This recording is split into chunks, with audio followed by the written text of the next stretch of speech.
This is WNUT Talk on the WNUT Radio Network.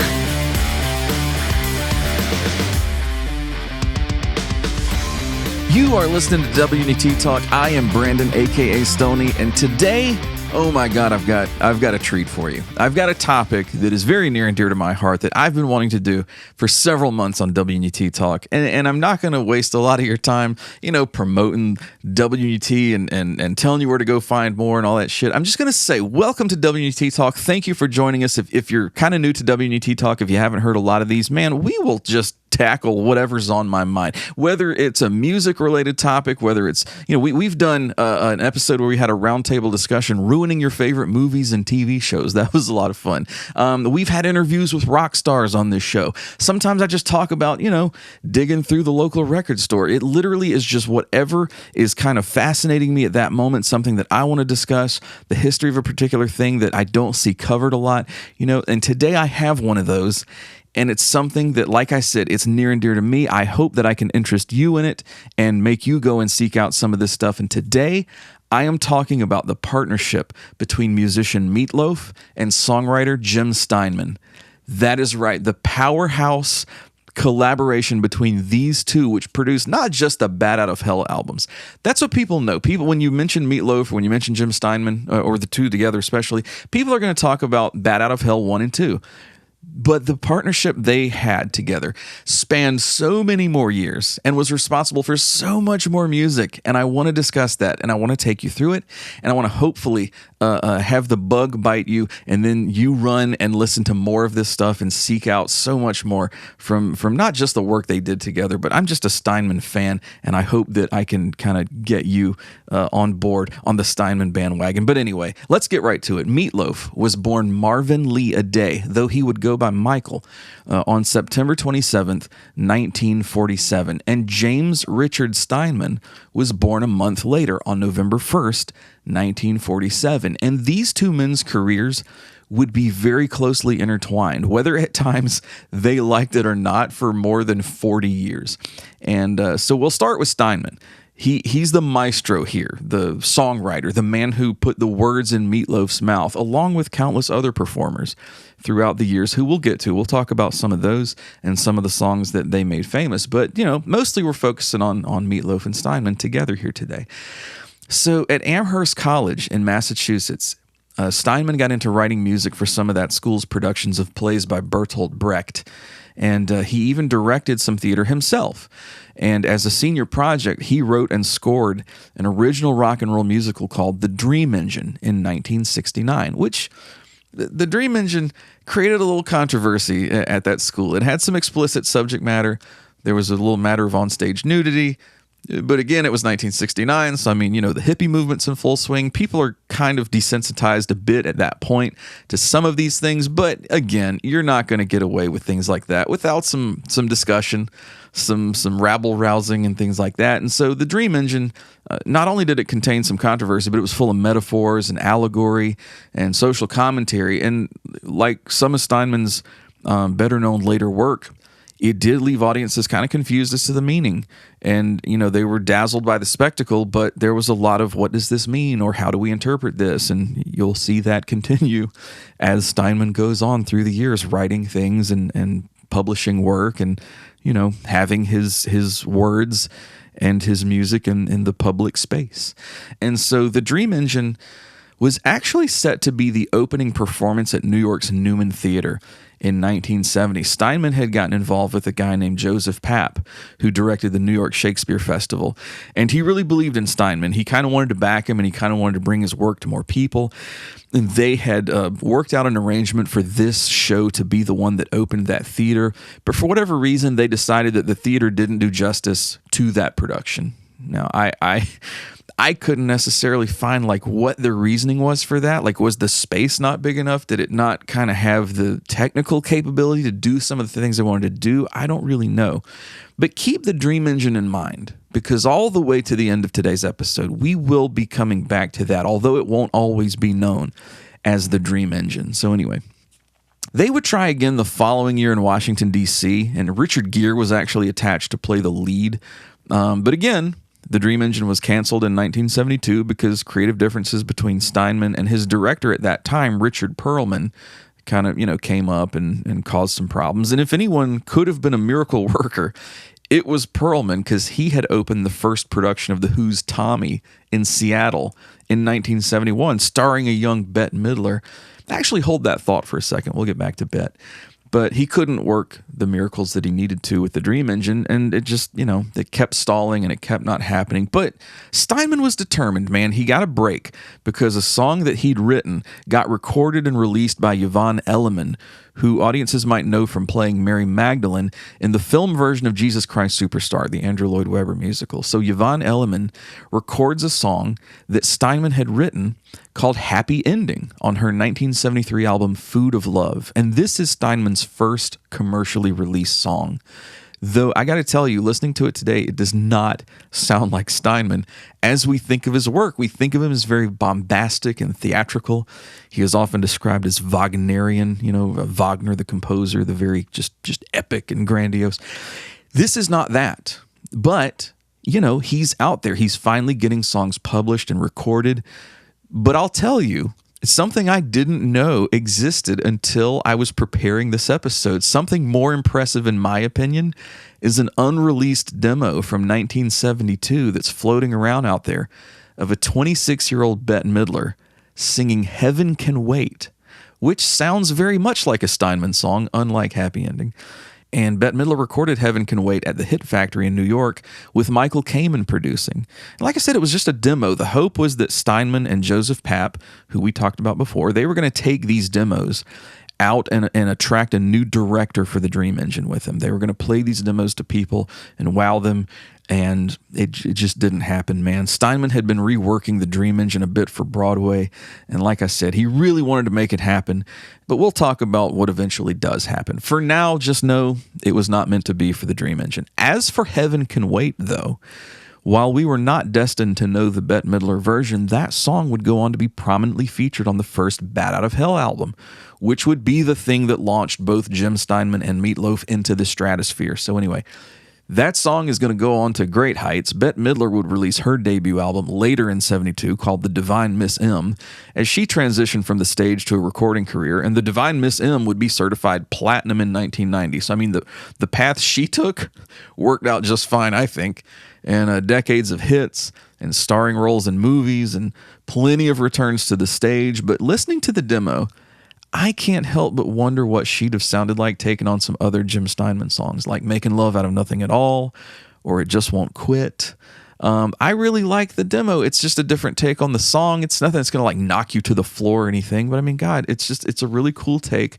And even though you recognize her voice, it's just so different. It's so much younger, and the dynamics are so much different than what she would go on to develop and embrace in her own performing, in later years. So I was listening to it on the way back from a show last night, and just kind of being wowed by it all over again. I encourage you to go look it up. It's on YouTube. You can check it out and hear it for yourself. But like I said, those demos did not attract a new director. It was not meant to be. And by 73, the Dream Engine just kind of stalled, and Steinman and Papp shifted focus to a new show that Jim was developing called Souvenirs, though it would actually open under the title More Than You Deserve.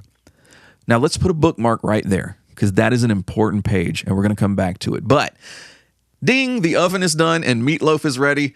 I know that's cheesy as fuck. I'm sorry. I've always been cheesy. Anybody who knows me will tell you that. So Marvin Lee Aday, who went by Michael, he played football in middle school, and by the 7th grade, he was 5 foot 2 inches and 240 pounds. So somewhere in those years, he picked up the nickname Meat Loaf, either from his teammates, or there's actually a story that he stepped on his coach's foot and his coach says, "Hey man, get off my foot, you big hunk of meat loaf." And so either there or his, whatever it was, people started calling him Meat Loaf, and he embraced it. He loved the name, and he kind of made it part of his persona. And by high school, the music bug had bitten Meat Loaf, and he started appearing in some musical stage productions like Where's Charlie and The Music Man. So Step Aside, Hugh Jackman. And he played defensive tackle on the football team. So he could sing and he could move like a son of a bitch. And those two things would make him pretty valuable on the stage. So high school gives way to college, and he went to North Texas State, but after some drama with his stepfather, he dropped out and he moved to Los Angeles. And by the time he was 21, Meat Loaf had put a band together. And Meat Loaf's band, they go on to open for everybody from Van Morrison to The Who to The Stooges and even The Grateful Dead. But Meat Loaf said that no matter what he achieved in music, he felt at that time that he was treated kind of like a circus clown in the industry. Likely because he didn't resemble your typical heartthrob rock star with the chiseled appearance and the whatever. He had his own charisma for sure, but he just was a different look that people were not accustomed to at that time. There were no jelly rolls in music in, 1969, 1970 or whatever. So he finds himself getting back into musical theater to make a little money. And he appeared in Hair, where he met Sean Murphy, also known as Stoney. And let me tell you, if she is still using that name today, she's going to hear from my attorneys, goddammit. But Meat Loaf and Stoney would release an album together in 1971 called Stoney and Meat Loaf.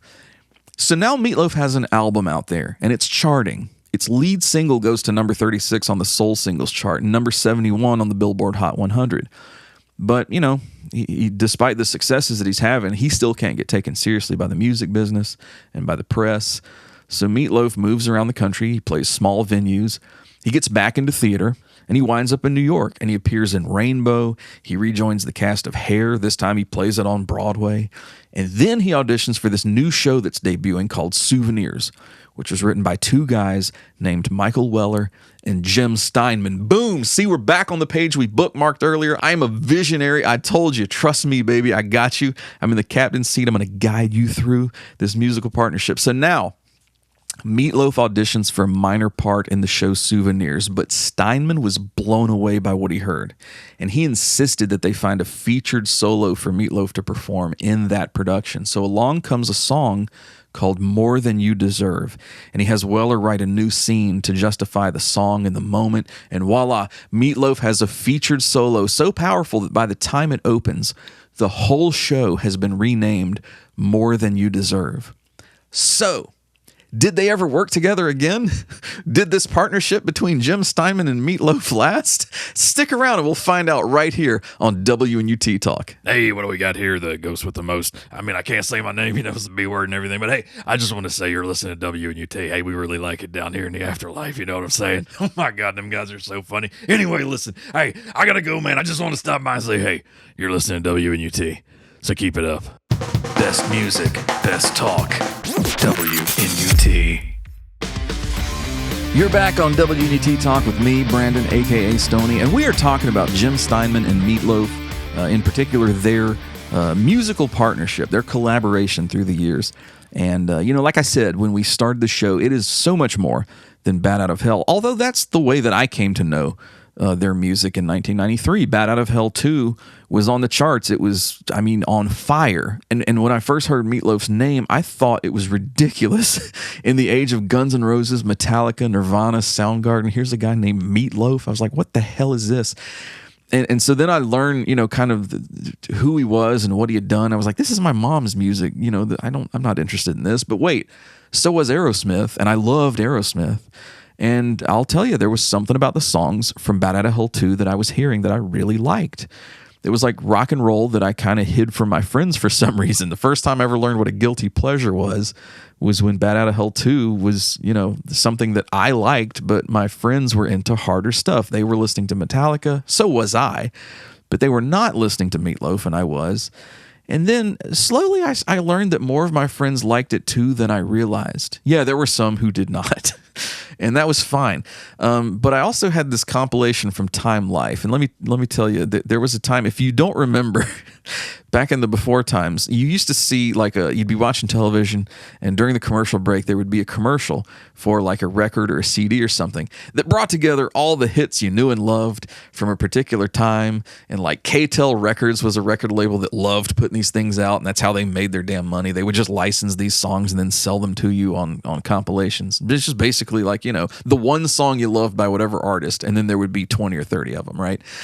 So I had seen one called Rock Dreams, and it had all these kind of pop rock hits and ballads from, I would say, the mid 70s through about the early 90s, because it had stuff like Bad Company and Rick Springfield and like Survivor and Roxette and even Richard Marx. I mean, stuff like that. So one of the songs on there is Meat Loaf's 2 out of 3 Ain't Bad, which, like I said, I was familiar with the Bat 2 stuff. I hear that song, and all the liner notes said about it was, it was a Jim Steinman song. It had the writing credit, the copyright info for the 1977 date that it was released, and I was like, okay, this must be the first Bat Out of Hell.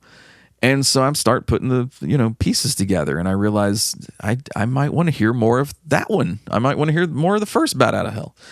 So let's get back to that. After More Than You Deserve, after Meat Loaf appeared in that show, and that show closed in early 74, Steinman revised the Dream Engine into a show called Neverland. And he would pretty much chase Neverland for the rest of his life. We'll get there eventually. As Meat Loaf told it on VH1 Storytellers, he did that show in 1999, and he said that anytime Steinman wrote a song, it went into his massive Neverland folio, and he kept adding to this giant opus for years and years and years. But as that process was beginning, Meat Loaf and Steinman felt that 3 of the Neverland songs were exceptional, and they started to develop that into an album. The songs were Heaven Can Wait, All Revved Up with No Place to Go, which actually existed under a different title at that time, and Bat Out of Hell. So they write this album, and they begin recording this album in 1975. And as they go through that process, they shop the album around to record labels, and they get rejected. And they shop it to new labels, and they get rejected. And this happens over and over and over. And as Meat Loaf tells it in his autobiography, this goes on for 2.5 years. Record executives had a difficult time understanding Steinman's brand of over-the-top theatrical rock, and it didn't seem to help that they had members of Bruce Springsteen's E Street Band playing on the record. Like, they still didn't get it. You had some heavy hitters on there, and the sound at times was very Bruce Springsteen inspired even, but the labels just couldn't really see the vision. And Clive Davis himself even asked Steinman if he'd ever heard a rock and roll record because of the unorthodox way he'd write songs. And which, Meat Loaf, it pissed Meat Loaf off, but he says Steinman just laughed it off. He didn't care. So they forged ahead, and Steinman kept adding what would come to be known as his trademark bombast to the record. I like that word. I will use it quite a bit when I talk about, Steinman's song sound and style. Meat Loaf joked that new record labels were being formed and founded just to reject this album. But eventually, they get a deal at Cleveland International Records with the help of Steven Van Zandt from the E Street Band. And even then, almost everybody at the parent company, which was Epic Records, hated the thing. Steinman says he was going for a timeless sound that didn't adhere to trends and would therefore be out of place no matter when it was released. And if you listen to Bat Out of Hell, you will hear that. I mean, there are parts of that record that sound like it could be from the 50s. There are parts of that record that sound like, something that Phil Spector would have done maybe in the 60s with the Ronettes. I don't know. It's kind of... when I first heard it, it was difficult for me to place it. I was like, this is 77. This is so close to... you've already got Black Sabbath at that time. You've had Black Sabbath for almost 10 years, and this is so close to new wave, and punk is a thing. But it was hard for me to wrap my head around the fact that that album came out at that time. And I guess that's kind of what Steinman was going for. And so it was released on October 21, 1977, to mixed reviews and reception. But those who loved it really loved it, and it went platinum the following year. And by 2001, it had sold 14 million copies. So yeah, I think all the labels that rejected it probably wound up eating a nice hot steaming plate of crow for that. But anyway, 3 of its singles went top 40. You had Paradise by the Dashboard Light, you had Took the Words Right Out of My Mouth, and 2 out of 3 Ain't Bad, which just fell short of cracking the top 10. On July 8th, 1978, it peaked at 11, but it spent a respectable 23 weeks on the chart, and that's okay. They would give it another go in 1993, like I said, and we will get there. So where do Steinman and Meat Loaf go from Bat Out of Hell? Well, you do a follow-up album, of course. You got a big success, you want to strike while the iron's hot, and you want to get another one out there, but there's a problem with that. Meat Loaf's voice was in shambles because the dude had been touring extensively. He'd been singing the way he did at that level. You know, the way he makes the sounds that his voice could make night after night. And as we'll see, by the end of his career, he's going to barely have any voice left.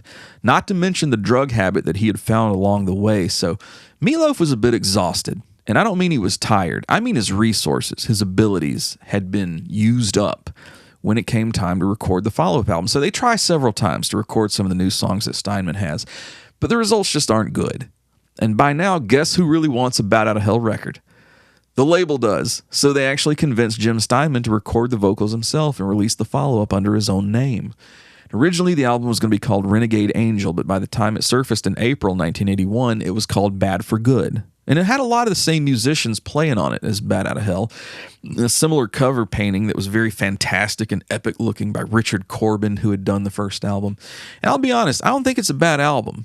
It's not Meat Loaf. And I'll tell you, I've always thought that Steinman sings in a very similar way to Meat Loaf, but it's almost like a Meat Loaf light. It's like he doesn't have the projection and the over-the-top abilities that Meat Loaf has. Some of the vibrato and just some of the theatrics that Meat Loaf can pull off, Steinman cannot do. But he can hold his own on the material. And I do enjoy the album.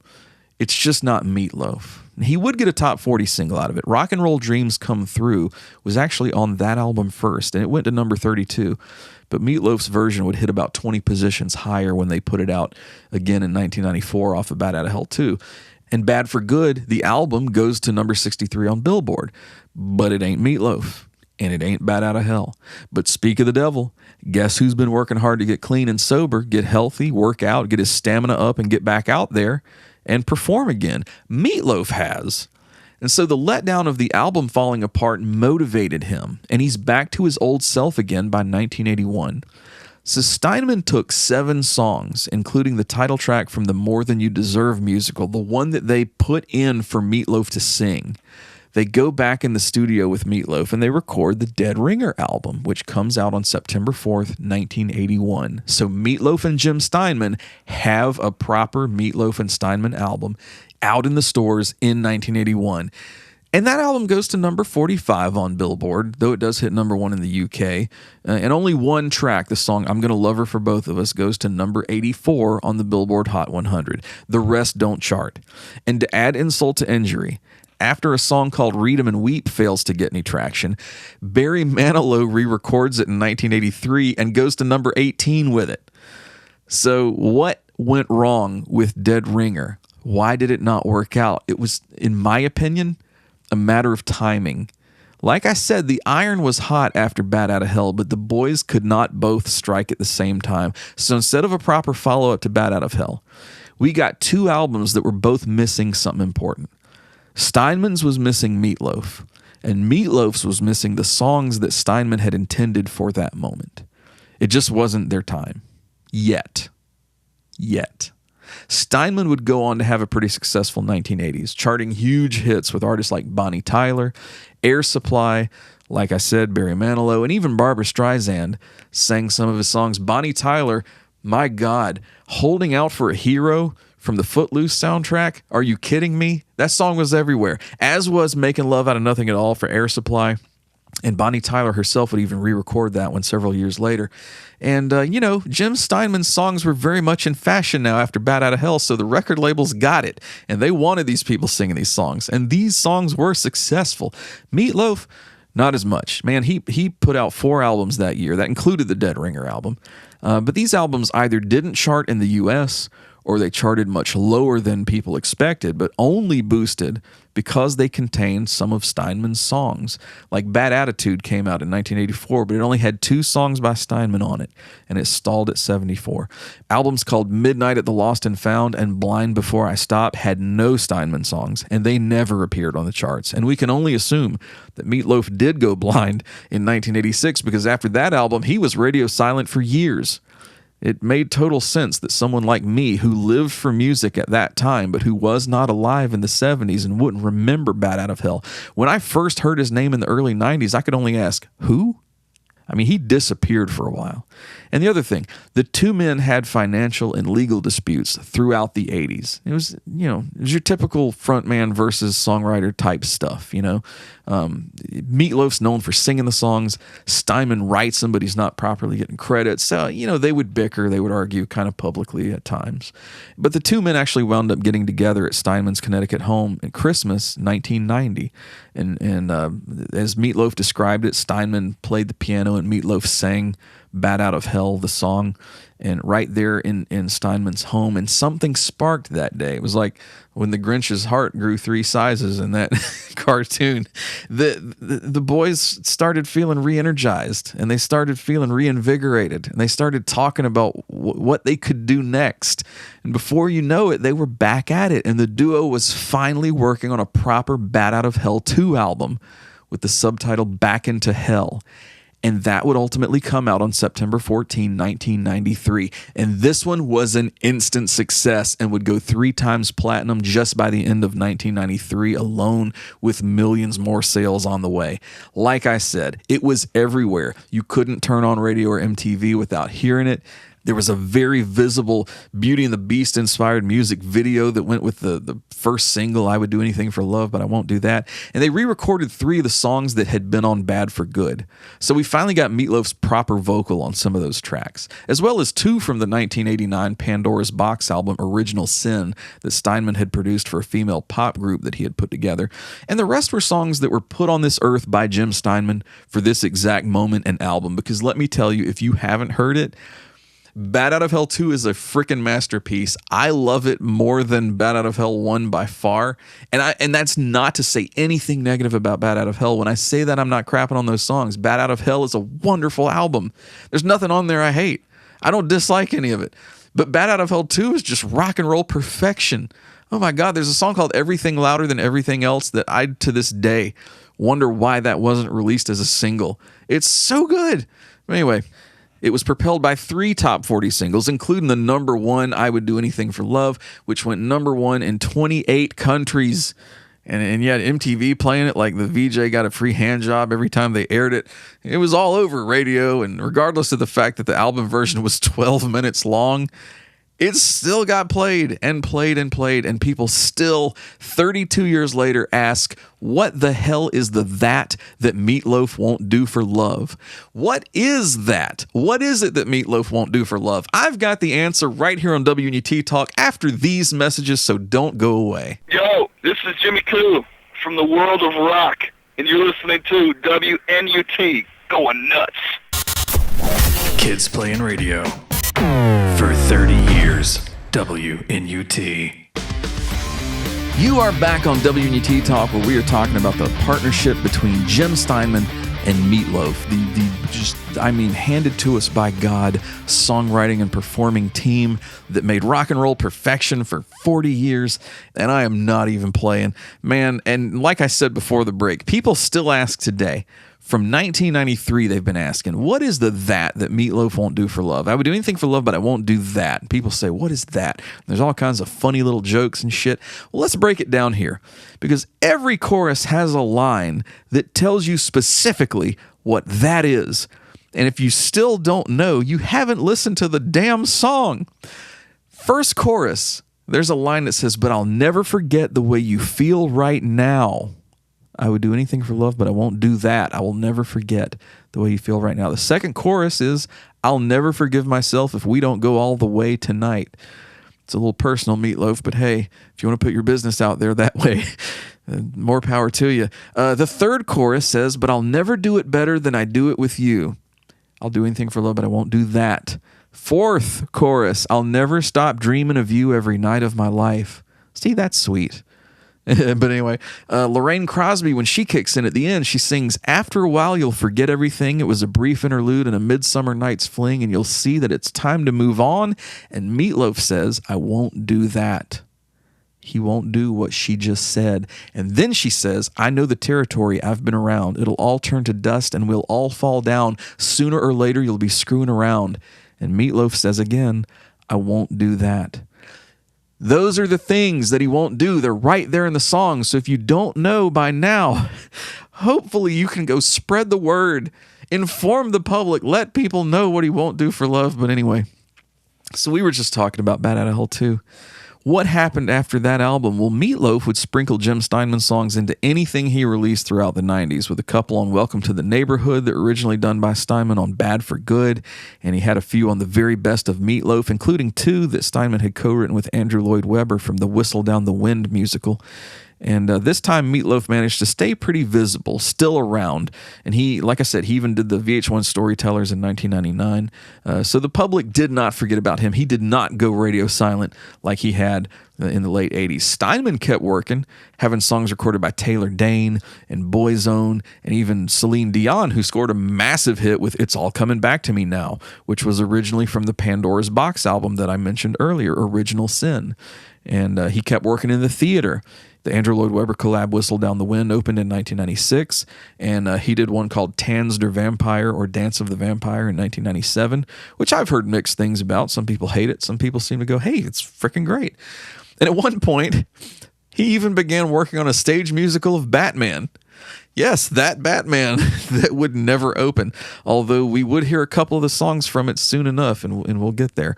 But the guys would have a falling out that was several years kind of brewing. First, Steinman registered a trademark on the name Bat Out of Hell in 1995, which wasn't entirely unreasonable, except that Meat Loaf's biggest successes as a performer were under that title. So Meat Loaf was, kind of salty about that, and he was like, well, that limits me. And he's also a little salty with Steinman after Celine Dion recorded It's All Coming Back to Me Now in 1996, when he claimed the song had been promised to him. Steinman actually filed and won a court case preventing Meat Loaf from recording that song, which I didn't even think was possible because of compulsory licensing. But hey, it's rare that anything surprises me anymore. I don't know the inner workings of how that decision was arrived at, but it was. And the Meat Loaf couldn't record that song.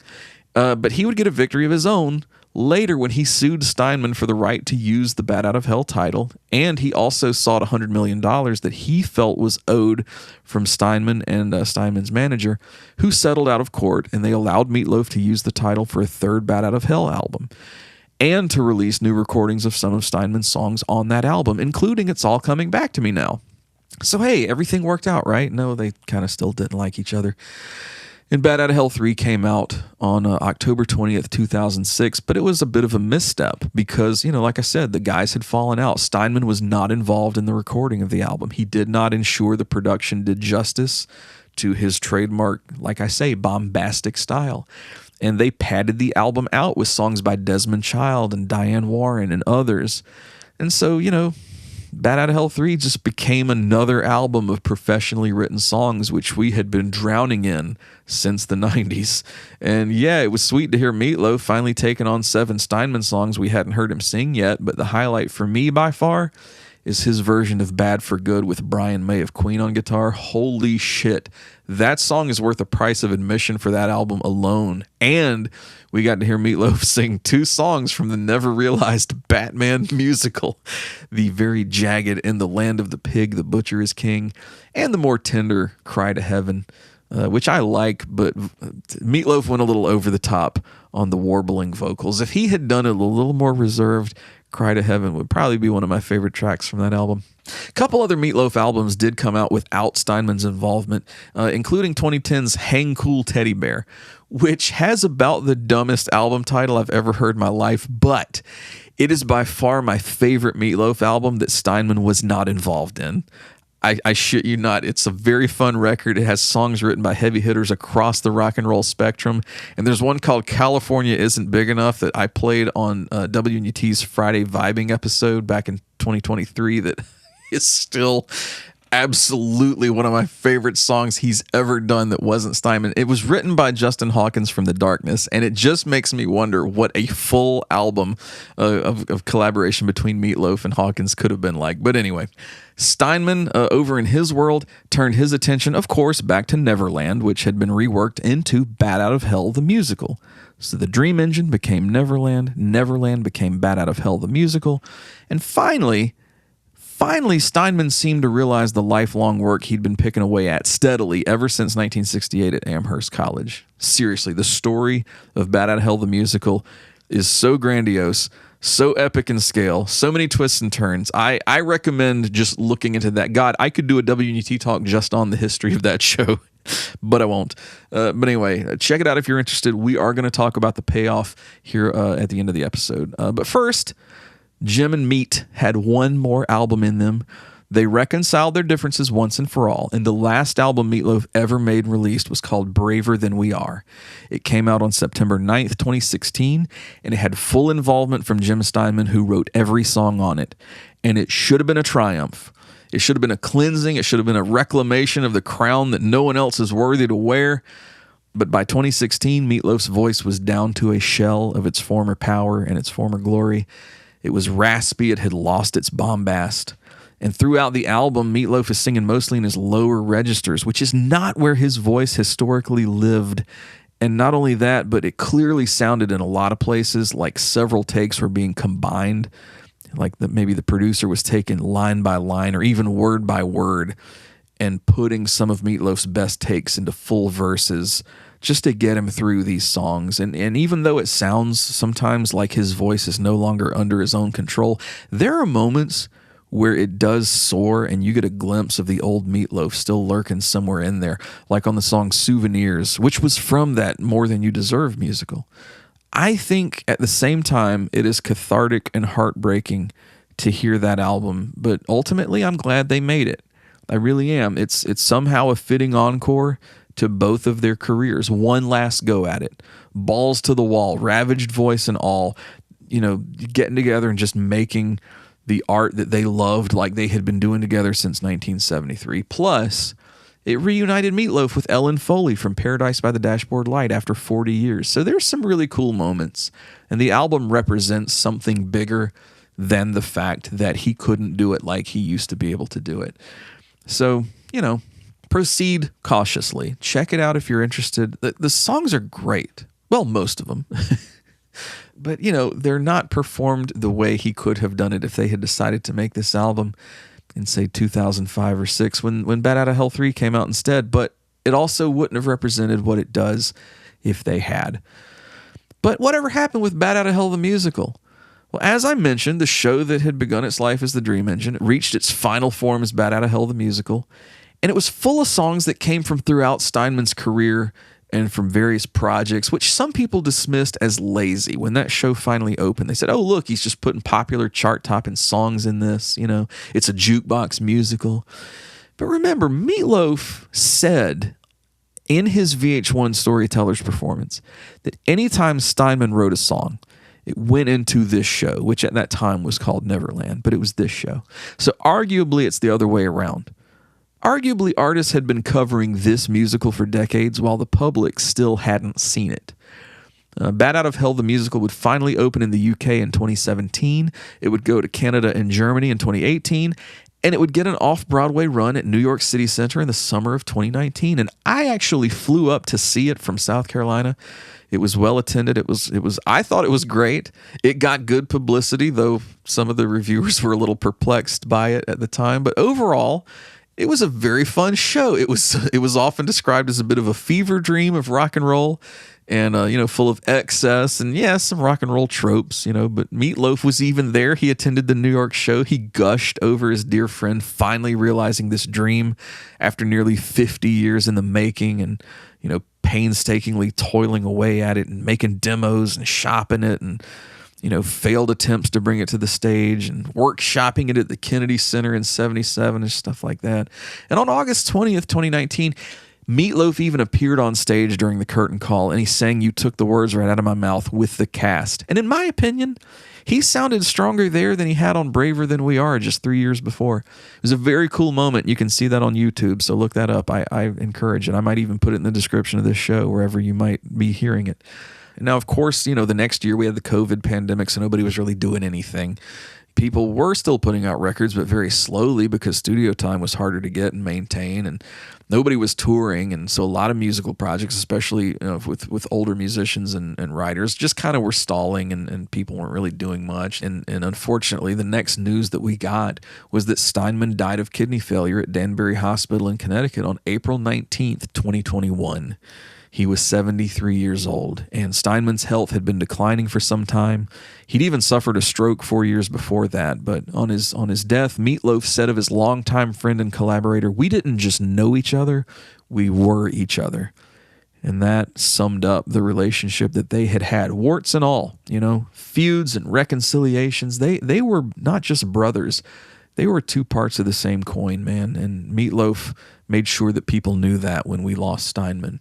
And then 9 months later, on January 20th, 2022, Meat Loaf died at a hospital in Nashville, Tennessee. Reporting from TMZ and social media posts by his daughter on Instagram before he died heavily suggested that Meat Loaf died of COVID-19, but no cause of death was officially released to the public. Meat Loaf had been very vocally against COVID-19 restrictions, calling them political, and saying, quote, "If I die, I die, but I'm not going to be controlled," unquote. He was 74 years old, and just as their birth dates were separated by a mere month, their deaths were only 9 months apart.